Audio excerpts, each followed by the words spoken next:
The sound of the slap was louder than the $10,000 a night string quartet.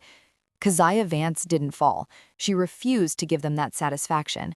She stood paralyzed, the silver tray vibrating in her hands like a dying bird, as a single drop of vintage champagne soaked into the pristine suede of Julian Vane's $4,000 loafers.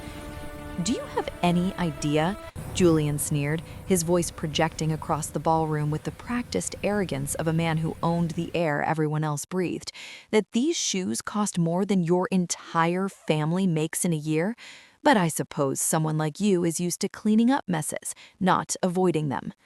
The Pacific Rim Prosperity Gala went silent. The scent of $500 an ounce perfume seemed to curdle. A socialite draped in pearls leaned in, her eyes gleaming with predatory delight. Maybe she's just distracted thinking about where she's going to shoplift after her shift.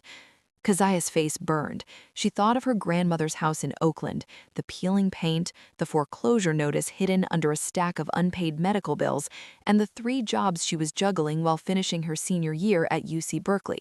She was a Vance. She came from a line of survivors.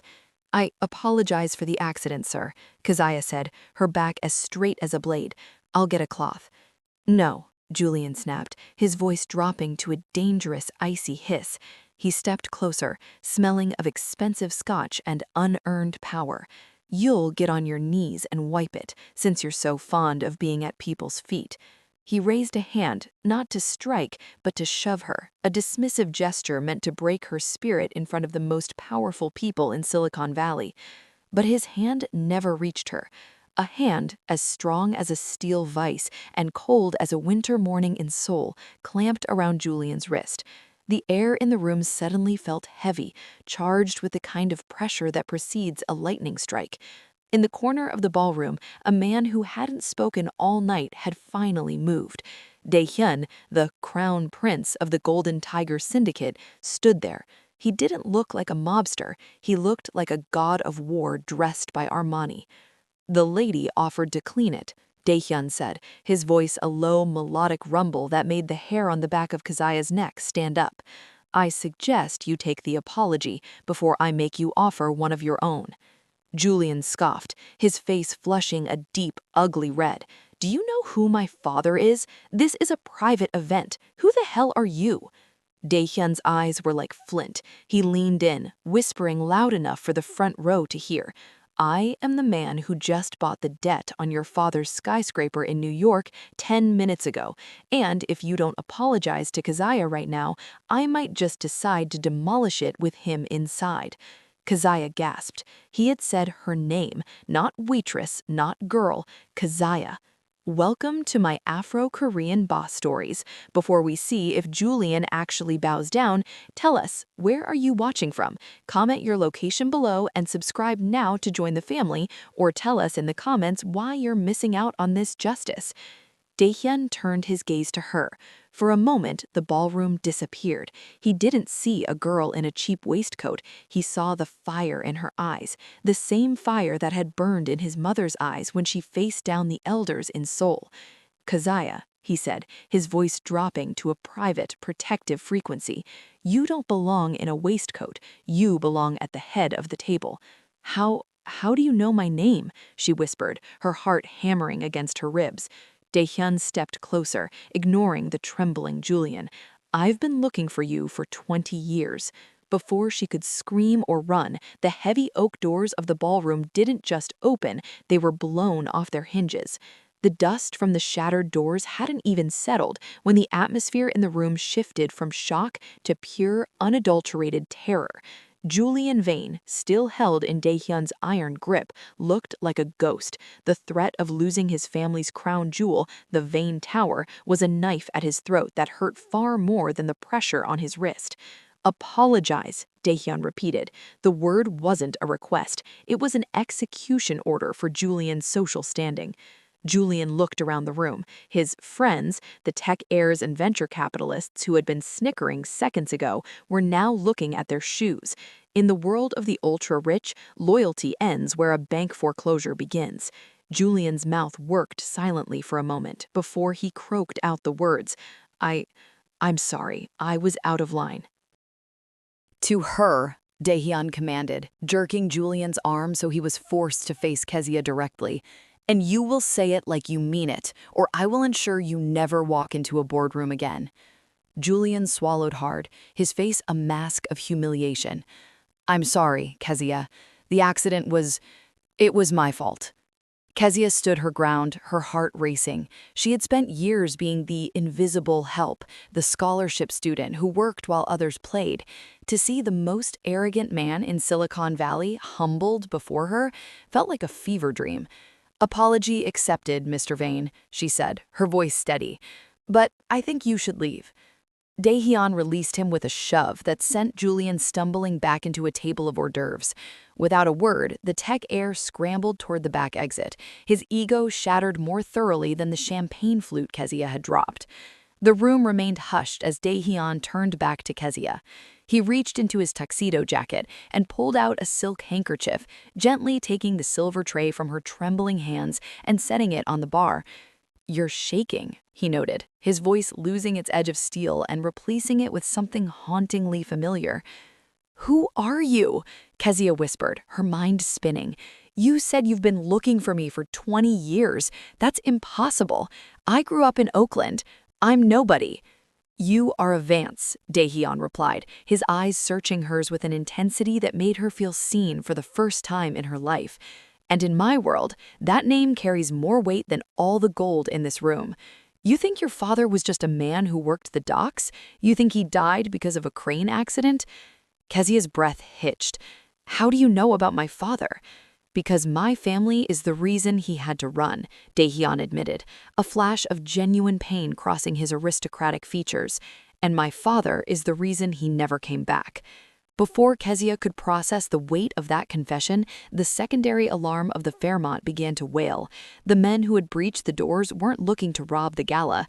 They were dressed in matte black tactical gear, moving with a military precision that screamed professional hit squad. They ignored the panicked socialites, their goggles locked onto one target, Keziah. Stay behind me, Dae-Hyun commanded, drawing a sleek, suppressed handgun from a holster hidden beneath his perfectly tailored jacket. Wait, Keziah cried out, pointing toward the lead mercenary. The symbol on his shoulder. I've seen it before. It was on the documents my grandmother keeps locked in the basement.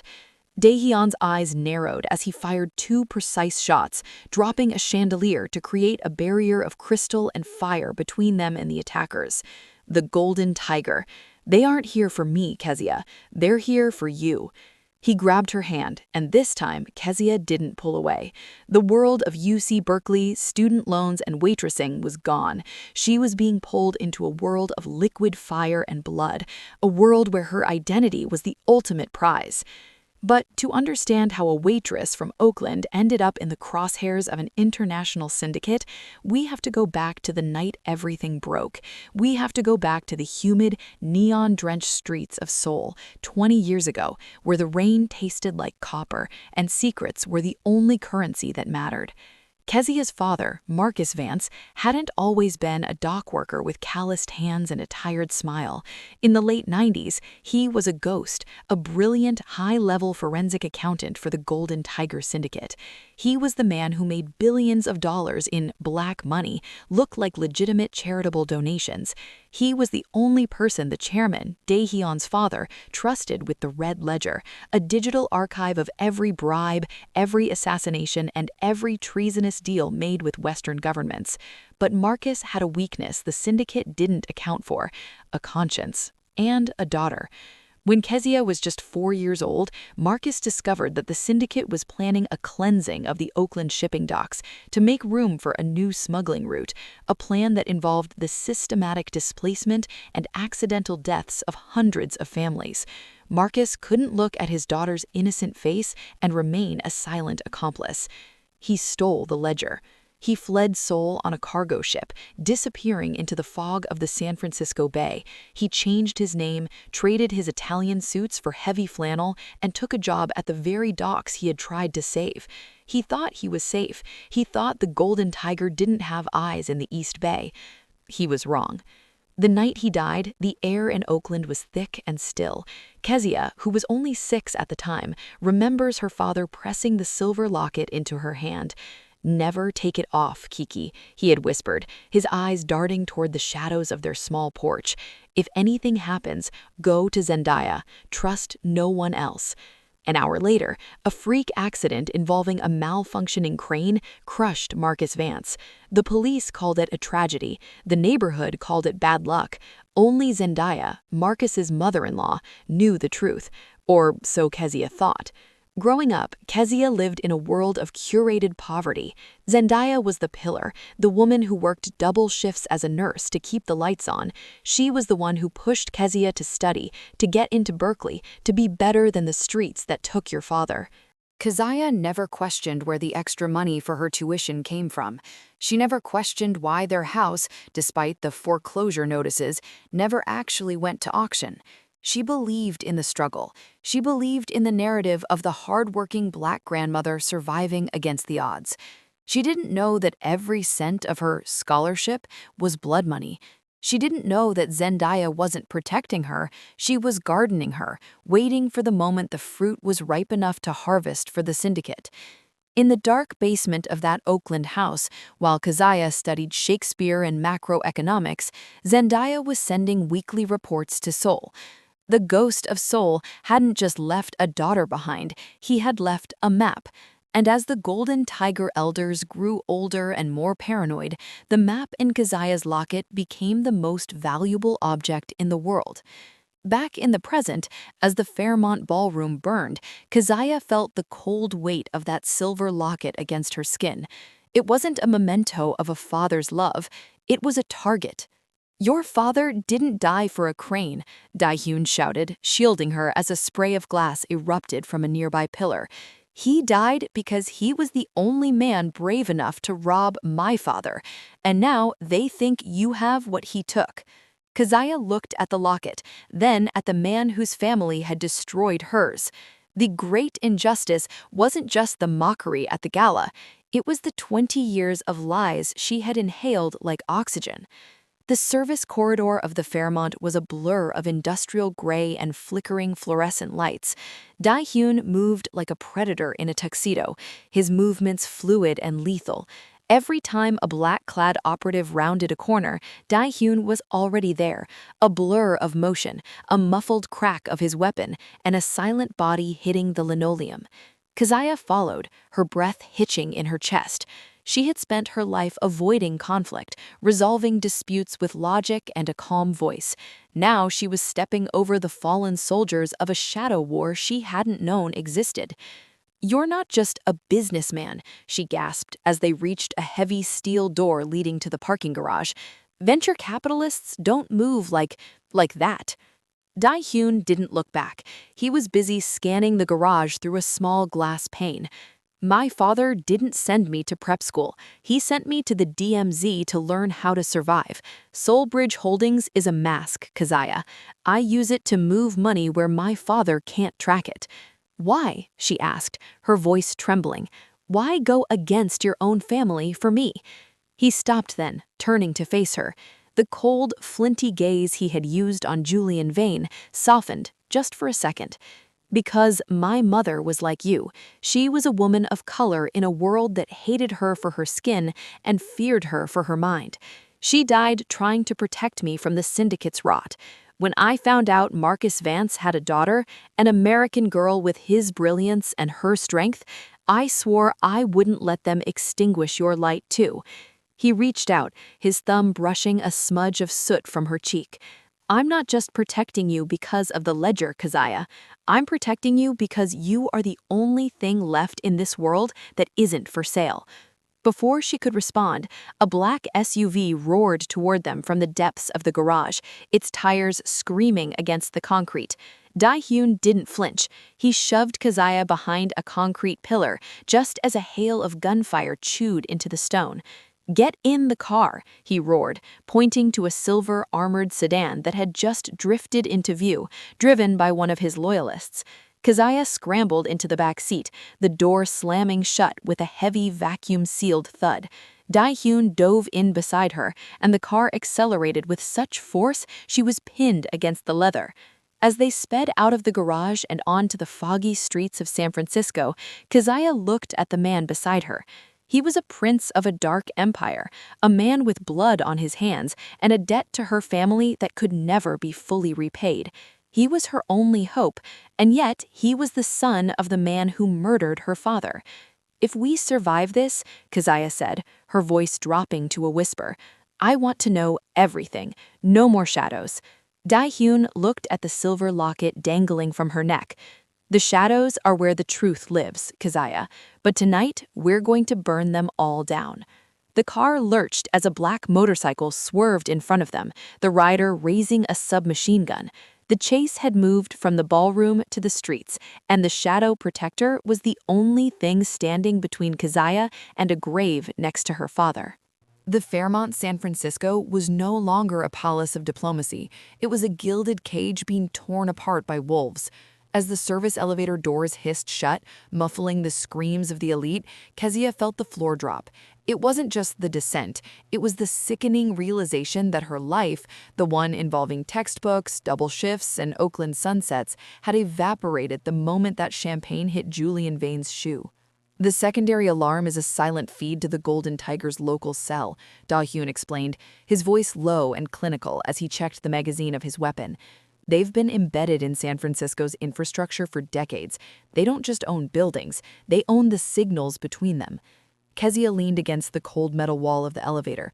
"Why me? If my father took the ledger 20 years ago, why wait until tonight to tear down a hotel for it?"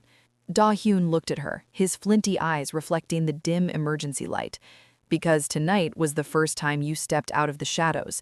The Pacific Rim Gala isn't just a party, it's a scanning array. Facial recognition, gait analysis, biometric signatures. It's all being fed to the syndicate's servers. The moment you walked into that ballroom, the algorithm flagged you as a 99.8% match for the Vance bloodline. You signaled the end of their 20-year search." The elevator jolted to a halt at the basement level. When the doors opened, the scent of damp concrete and expensive car exhaust flooded in. But beneath it was the sharp, metallic tang of ozone. "Stay low," Dae-Hyun commanded. They moved through the labyrinthine parking garage, the rows of luxurious SUVs and Italian sports cars looking like sleeping predators in the gloom. Suddenly, a rhythmic thud-thud-thud echoed from the ramp. A black SUV, windows tinted to a void-like darkness, crested the incline. It didn't slow down, it accelerated toward them, its headlights flashing like the eyes of a monster. Dae-Hyun didn't hesitate. He shoved Keziah behind a massive concrete pillar, the impact knocking the wind from her lungs.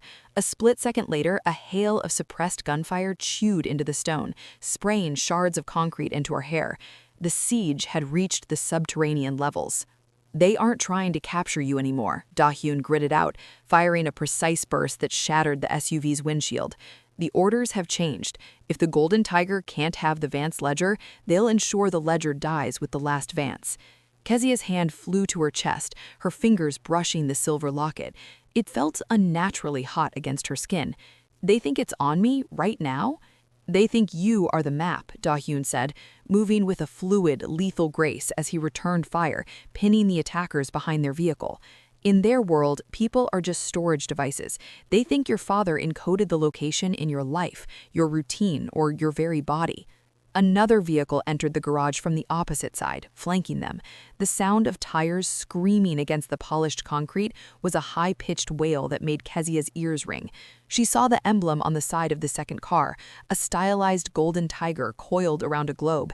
It was the same mark she had seen on an old, charred envelope her grandmother had burned in the kitchen sink years ago. The realization hit her like a physical blow. Her grandmother hadn't been protecting her from the world, she had been hiding her from a debt that was finally being called in. "We're being boxed in!" Keziah screamed over the roar of an engine. Dae-Hyun reached into his jacket and pulled out a small, sleek device, a localized EMP. "Cover your eyes." He slammed the device against the pillar. A silent ripple of blue energy pulsed through the garage. Every light flickered and died. The headlights of the pursuing SUVs vanished. The digital dash of every car in the vicinity went black.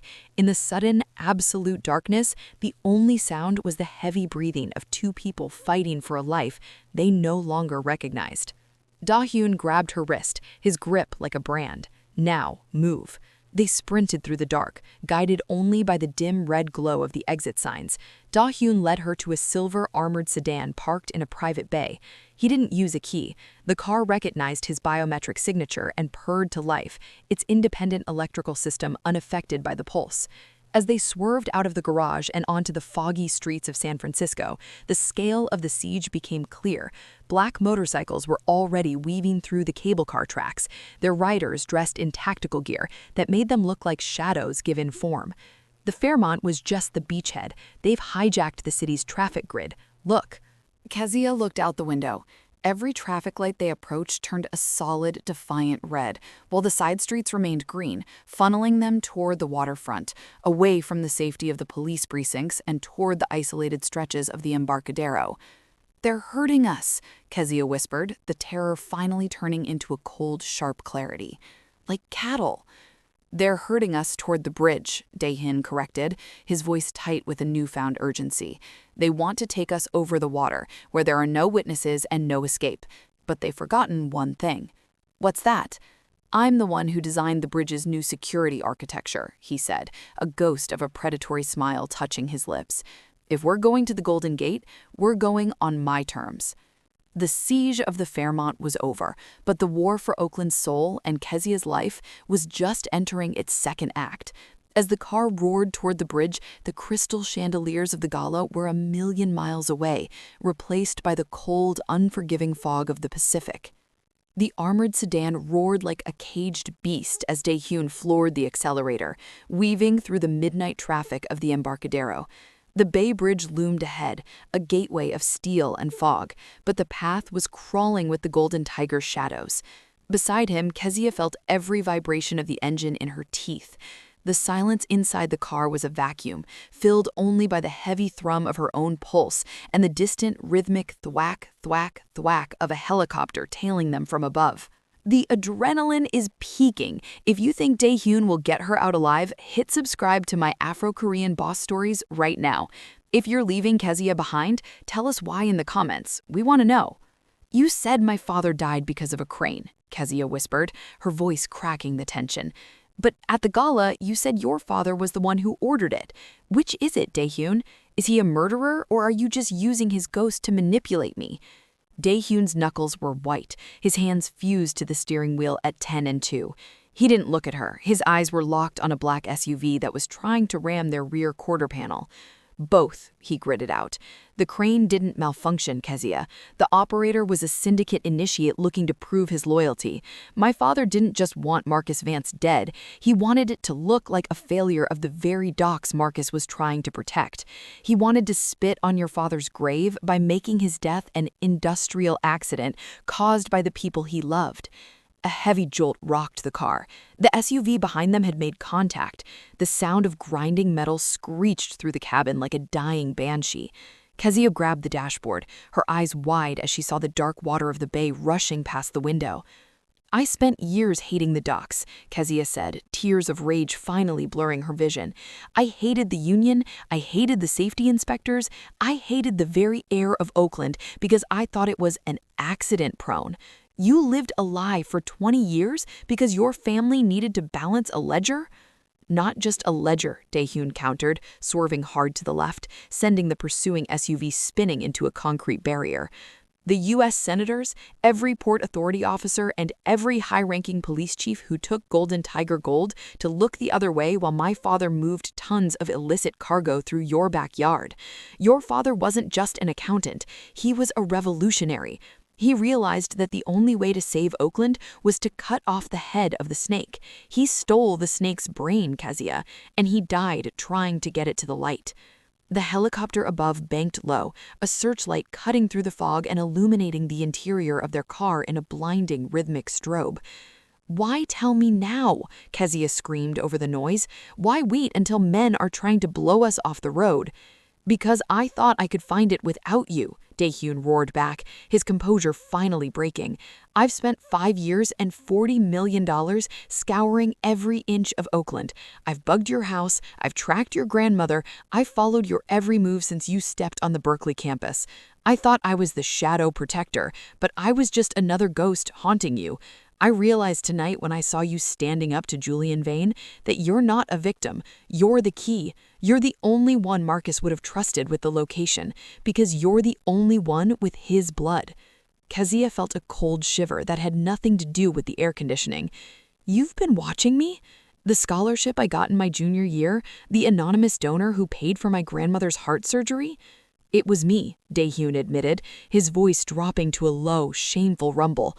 "Every bit of luck you've had in the last 3 years was a payment on a debt I can never fully settle.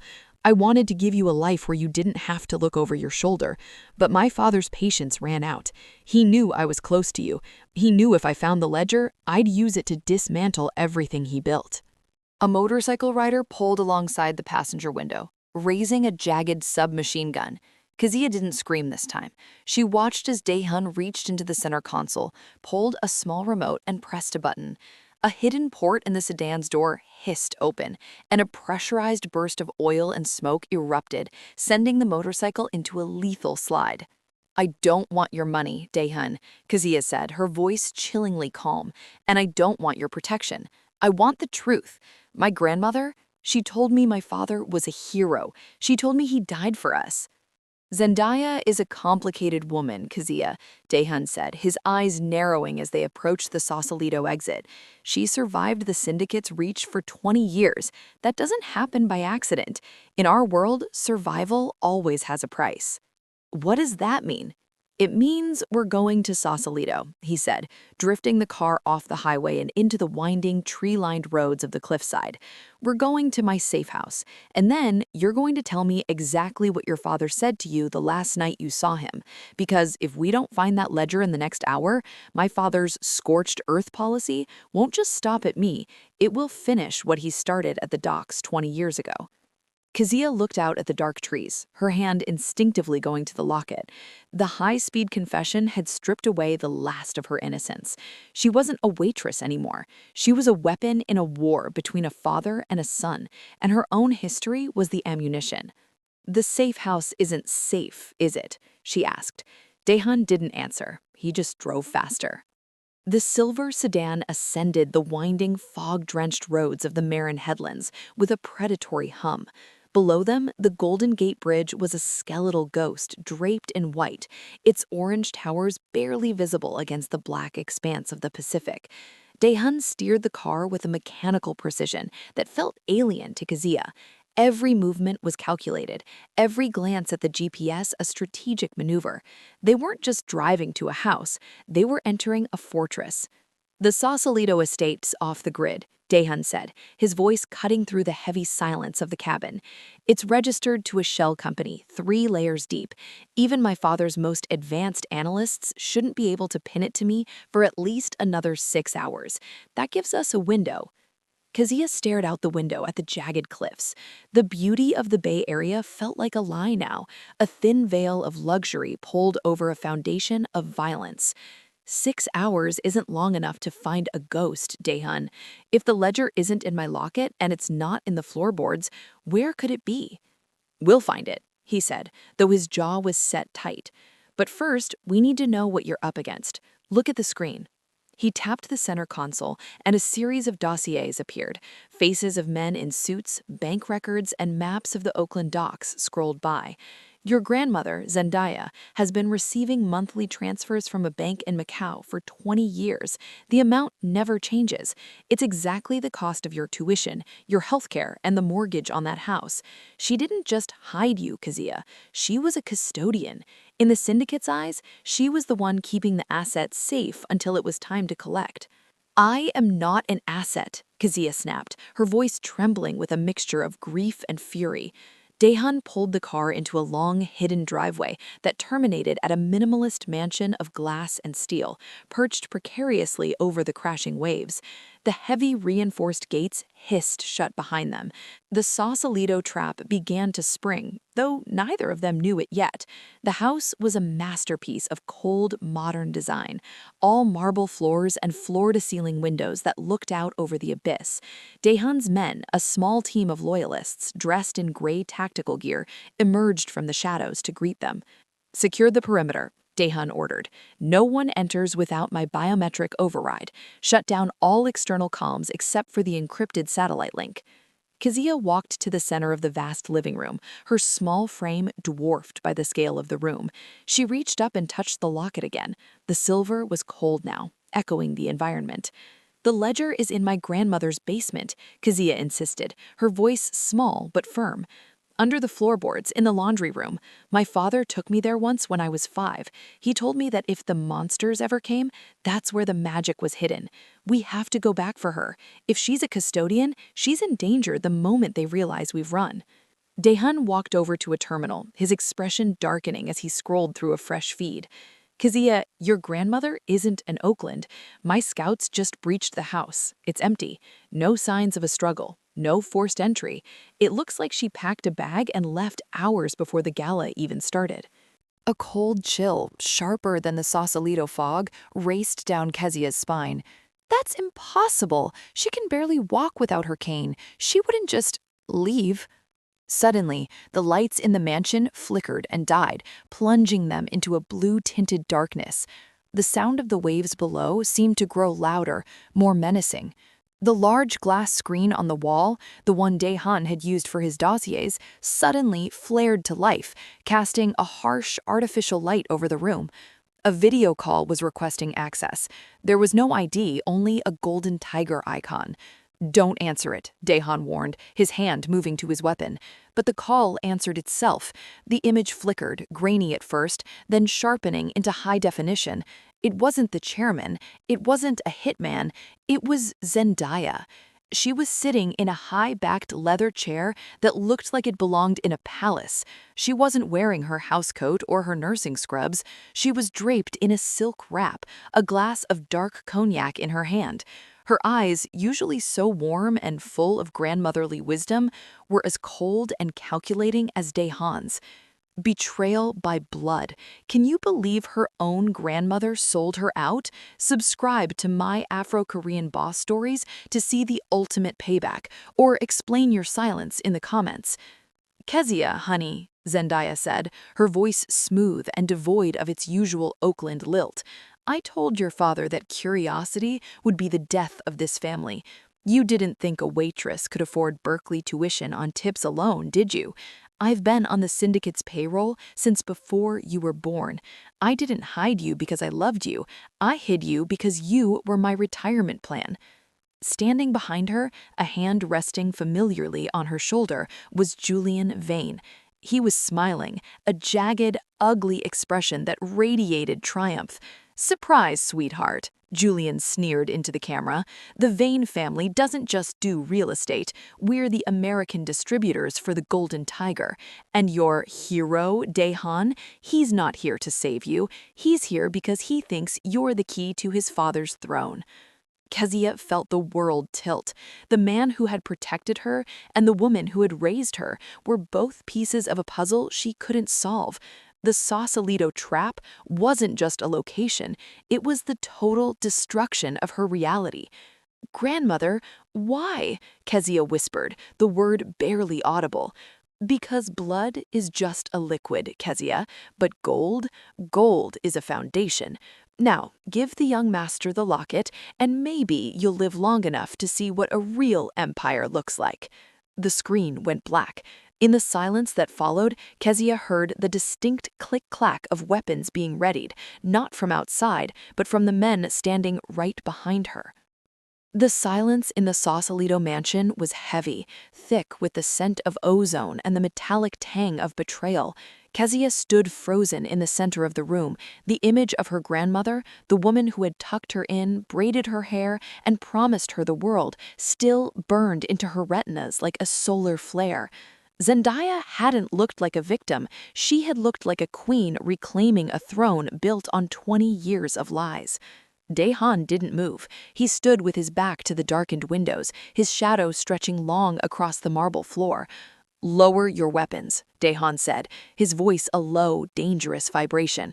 He wasn't talking to the screen. He was talking to his own men, the loyalists who had escorted him from the Fairmont. But the gray-clad guards didn't move. The lead operative, a man named Park, who had served Dae-Hyun for a decade, kept his tactical rifle leveled at Dae-Hyun's chest. "I'm sorry, young master," Park said, his voice devoid of emotion. But the chairman made a better offer. He doesn't want to dismantle the empire. He wants to preserve it, and he's promised us a seat at the table once the Vance problem is resolved. Keziah felt the world tilt. The man who had protected her and the woman who had raised her were both pieces of a puzzle she couldn't solve. The Sausalito trap wasn't just a location, it was the total destruction of her reality. "Grandmother, why?" Keziah whispered, the word barely audible. "Because blood is just a liquid, Keziah, but gold is a foundation. Now, give the young master the locket, and maybe you'll live long enough to see what a real empire looks like." The screen flickered back to life. Zendaya was still there, but now Julian Vane was leaning over her shoulder, his hand sliding down to grip the back of her chair. The power dynamic was clear. The new money of Silicon Valley and the old blood of the syndicate had formed a bridge, and Keziah was the toll. "You see, Keziah," Zendaya said, her voice echoing through the high-tech living room, "loyalty is a luxury for people who don't have bills to pay. When your father brought that ledger to my doorstep, he didn't bring a gift. He brought a curse. He brought the kind of heat that burns down entire neighborhoods. I did what I had to do to survive. I made a deal. I kept you alive, I kept you educated, and in return, I kept the syndicate informed." "You sold my father," Keziah said, the realization hitting her with the force of a physical blow. "You didn't just hide me, you were the one who told them where he was that night at the docks." Zendaya took a long, slow sip of her cognac, her eyes never leaving her granddaughter's. "He was going to ruin everything, honey. He was going to give that ledger to the feds. Do you know what happens to people like us when the feds get involved? We don't get witness protection. We get erased. I chose life. I chose our life." "There is no ours anymore," Keziah spat, her voice cracking. "You're a monster." Julian laughed, the sound sharp and jarring. "A monster with a very big paycheck, sweetheart. Now, let's stop the melodrama.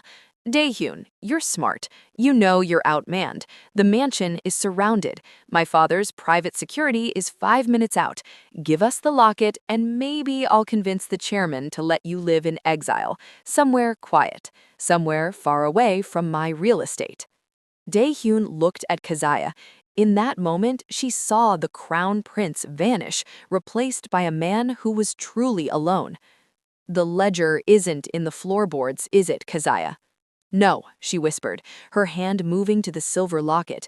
"It was never in the house. He told me it was the key to our future. I thought he meant money or a secret. I didn't know he meant it was the only thing keeping the world from falling apart." "It's in the locket," Dae-Hyun realized, his voice a breath of awe. "The microfilm or the drive, it's been around your neck for 20 years. "Enough," Park barked, stepping forward and gesturing with the barrel of his rifle. "The locket, now, or I start with the young master's kneecaps." Keziah looked at the guards, then at the screen where her grandmother watched with a cold, expectant smile. The rage debt she had accumulated since the moment Julian mocked her shoes was finally boiling over. She wasn't the scared waitress anymore. She was the daughter of the man who had outsmarted an empire. "You want it?" Keziah asked, her voice dropping to a chilling, steady tone. She stepped toward the floor-to-ceiling glass window, the moonlight catching the silver of the locket. Beyond the glass was a drop of 300 feet into the churning, jagged rocks of the Pacific. "You think you're a hero, Keziah," Zendaya said, her voice crackling through the speakers, no longer smooth but jagged with desperation. "You jump and you're just a ghost in the water. Your father died for that locket. Do you really want to make his sacrifice a footnote at the bottom of the ocean?" "He didn't die for a piece of silver, Zendaya," Keziah said, her voice echoing off the marble. "He died because he believed someone like you could be better. He died because he trusted his family. But I don't have that luxury anymore. I don't have a family. I just have this." She unhooked the chain. The silver locket dangled from her fingertips, swaying in the wind that whistled through the bullet-cracked window. "Wait!" Julian Vane screamed from the screen, his face pressed so close to the camera his features were distorted. "Don't be stupid. That locket is worth more than every life in that room. If you give it to us, I'll make sure you're taken care of. You want the Oakland house? It's yours. You want $1 billion? It's a signature away. Just don't let it go." Keziah looked at Dae-Hyun. He wasn't looking at the locket. He was looking at her, his eyes filled with a mixture of grief and a strange, burgeoning respect. "Is it true, Dae-Hyun?" she asked. "Is this the key to your father's throne?" "It's the key to his cage," Dae-Hyun replied, ignoring the rifle pointed at his heart. "My father doesn't fear death, Keziah. He fears irrelevance. He fears the world knowing he isn't a god, but a servant to the very governments he pretends to ignore. That locket is the truth, and the truth is the only thing he can't buy." "Then let's see the truth," Keziah whispered. With a sudden, violent motion, she didn't throw the locket. Instead, she slammed it against the edge of the marble fireplace. The silver casing, reinforced for decades, groaned but held. She slammed it again, a primal scream tearing from her throat. On the third strike, the locket didn't just open, it shattered. A tiny translucent wafer, a diamond glass microdrive no larger than a fingernail, skittered across the floor. The guards lunged. Park dived for the floor, his rifle clattering against the marble. But Dae-Hyun was faster. He moved with the explosive speed of a man who had been trained since birth for this exact second of chaos. He didn't go for the drive. He went for Park. Dae-Hyun's boot connected with Park's jaw with a sickening crack. In the same motion, he swept the legs of a second guard, catching the man's rifle midair. The room erupted into a symphony of suppressed gunfire and shattering glass. Keziah dived behind a heavy velvet sofa, her fingers frantically searching the floor. Her hand closed over the tiny, cold wafer just as a bullet tore through the upholstery inches from her head. "I have it!" she screamed. "Keziah, the balcony!" Dae-Hyun roared, providing cover fire that forced the remaining guards into the kitchen. But as she scrambled toward the open glass door, the world outside didn't look like an escape route.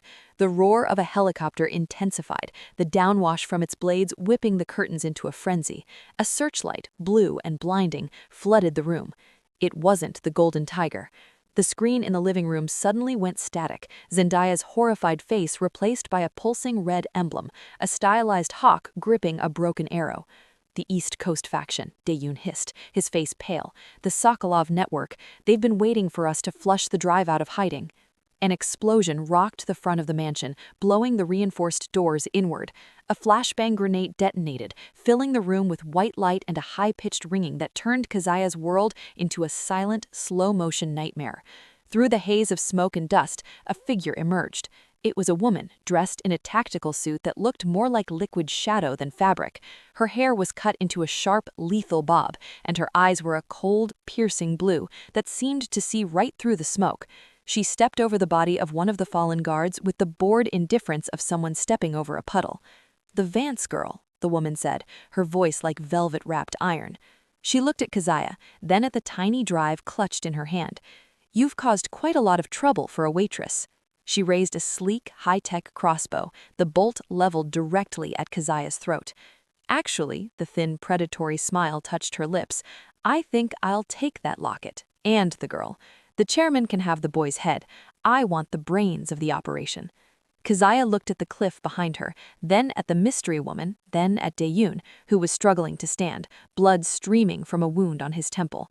The locket's secret wasn't just data, it was the realization that in this game, there were no heroes, only players who hadn't been caught yet. "Stay back," Keziah warned, her back against the railing. "I'll jump, I swear to God, I'll jump." The woman laughed, a cold, melodic sound. "Jump then, little bird," she said. "I have divers in the water. One way or another, you're coming with me." Keziah looked down at the dark, churning water. She looked at the drive in her hand. For 20 years, she had been a piece on a board. Tonight, she was going to flip the table. The wind howling through the shattered glass of the Sausalito mansion felt like the breath of an angry god. Keziah stood on the narrow lip of the balcony, the jagged rocks of the Pacific waiting 300 feet below like broken teeth. In her hand, the diamond glass microdrive, the Vance ledger, felt heavier than the silver locket that had once encased it.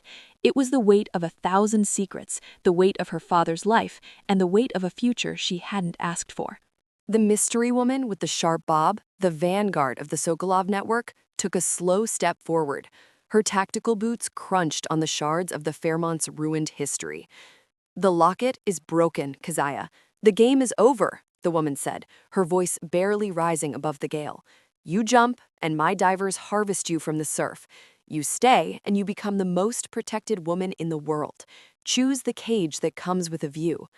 Dae-Hyun pulled himself up against a marble pillar, his tuxedo jacket shredded, his face a mask of blood and defiance. He leveled his empty weapon at the woman, a bluff that only someone with his lineage could pull off. "She isn't going anywhere with you, Elena," he hissed. "The Sokolovs are just vultures, picking at a dying tiger's carcass. You think you can handle what's on that drive? You'll be the first ones the US government erases to keep the silence." "Then we'll burn together," Elena replied, her finger tightening on the crossbow's trigger. Keziah looked from the predator in tactical gear to the protector who was bleeding for her. Then she looked at the digital screen, which had flickered back to life. Her grandmother, Zendaya, was no longer sipping cognac. She was standing, her face pressed to the glass, her eyes wide with a terrifying mix of greed and maternal panic. "Keziah, give it to her!" Zendaya screamed through the speakers. "Give it to the Sokolovs. They'll pay 10 times what the Vanes offered. We can go away, honey. We can go to Switzerland, to the Imans. We can be the elite." "There is no we, Zendaya," Keziah said, her voice suddenly dropping into a chilling, crystalline calm. The justice sensitivity she had felt her entire life, the need to see the balance of the world restored, finally found its center. "You didn't raise a granddaughter. You raised a debt. And tonight, I'm settling the account." Keziah didn't look back. She didn't look at the helicopter's searchlight or the men crawling through the foyer. She looked at Dae-Hyun. "You said my father was a revolutionary," Keziah shouted over the wind.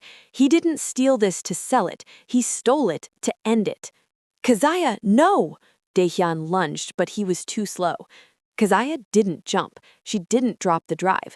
Instead, she reached into the tactical belt of the fallen guard at her feet and pulled out a high-intensity flare. With a sharp strike, the room was flooded with a blinding, magnesium-white glare. "If the world wants the truth, let them see it all."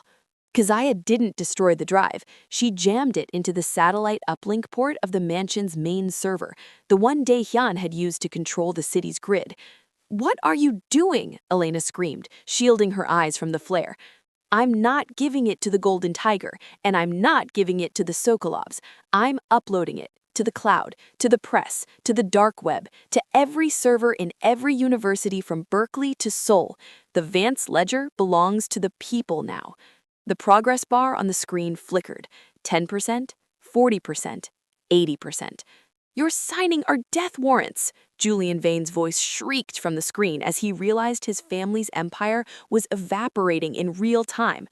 "No," Keziah said, looking directly into the camera at her grandmother and the man who had mocked her. "I'm signing your eviction notices." Upload complete. The world went silent for a heartbeat. Then every phone in the room, every tablet, every screen began to ping with notifications.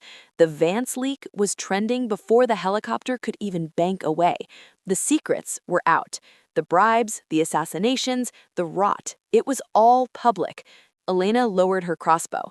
The Sokolovs didn't deal in public records. They dealt in leverage. And Keziah had just made the most valuable secret in the world worth absolutely nothing.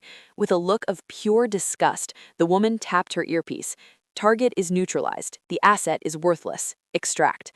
As the Sokolov team retreated into the night and the Golden Tiger guards fled before the sirens of the federal task force began to wail in the distance, Keziah stepped off the balcony edge and back onto the solid marble floor.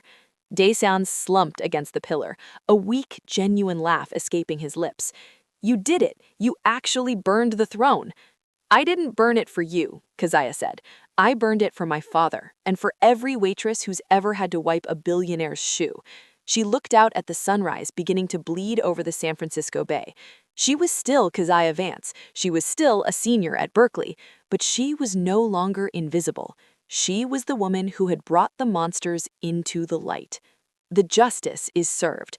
Keziah didn't just survive, she won the war. Subscribe to my Afro Korean Boss stories right now to ensure you never miss a moment of retribution.